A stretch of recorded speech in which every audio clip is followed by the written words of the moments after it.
Steve Bannon is furious, folks. He is furious about what is happening right now in the state of Georgia. He's mad at Republicans.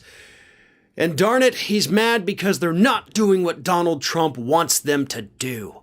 Late last week on his War Room podcast, Steve Bannon, while talking to guest David Bossie, who happens to be a right-wing operative, exclaimed, "Why is Purdue 27 points down on Kemp?" Talking, of course, about the hand-picked candidate that Donald Trump has sent to primary Georgia's Republican Governor Brian Kemp, and that is, of course, David Perdue. Trump is the person who ended up persuading Perdue to step into this race after losing his Senate re-election bid last year. You know, the voters already rejected him once, so yeah, why not put him in a Republican primary? Super smart idea, by the way, dumbass.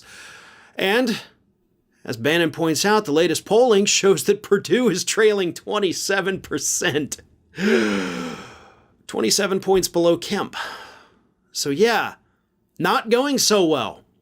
And in fact, this is an even bigger failure for Donald Trump, not just because he convinced Perdue to run and has, of course, endorsed Kemp and relentlessly endorsed Perdue, convinced Perdue to run. He's attacked Kemp, and the only money that Donald Trump has spent from his massive campaign, other than spending it on himself, he has spent a couple $100,000, I think $500,000, to fund attack ads against Brian Kemp in the state of Georgia. So Trump is actually spending money, which is something he hates to do, to hype up David Perdue, and it's not working in Georgia. That's a pretty damning thing that's happening right now. And that, of course, is why Steve Bannon is so pissed off. And his guest, as I mentioned, David Bossie, is sitting there. He's like, well, yeah, Perdue hadn't run a good campaign. And he's not really attacking Kemp, for not overturning the election for Trump. And for the record, by the way, that is the only critique that Trump and all his little friends have of Brian Kemp. He didn't overturn the state's election results and give it to Trump, which, of course, by the way, wouldn't have even made you win. You still would have lost in 2020, even if Brian Kemp said, hey, look, I know it's illegal, but me and Raffensperger here, we're going to overthrow the results of the election. We're going to give you our electors. All right, illegal as hell, and Trump still doesn't win. Everybody's screwed at that point. It would have made no sense for them to do this, is what I'm saying, and they understood that, so they didn't do it.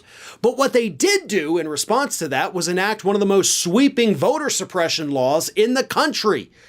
They helped kickstart that last year. And of course, it was then copycatted by multiple other red states. Florida, Texas, trying to get it up in, the Midwest right now, too. These Republicans are. So yeah, Brian Kemp has been a good, loyal Republican. All he didn't do was illegally toss out the results of the 2020 election. That is the only critique they have of him.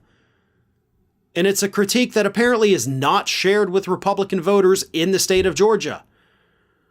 But what could happen here, I can't even say it's likely to happen, but what could happen is if people like Steve Bannon, people like Donald Trump continue to go out there and attack Kemp relentlessly, and then Kemp eventually wins that primary, which is 100% going to happen, you're going to have a lot of angry MAGA voters in the state of Georgia that aren't going to vote for Kemp in the general.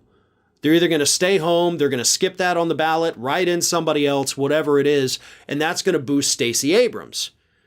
And Stacey Abrams almost won in 2018.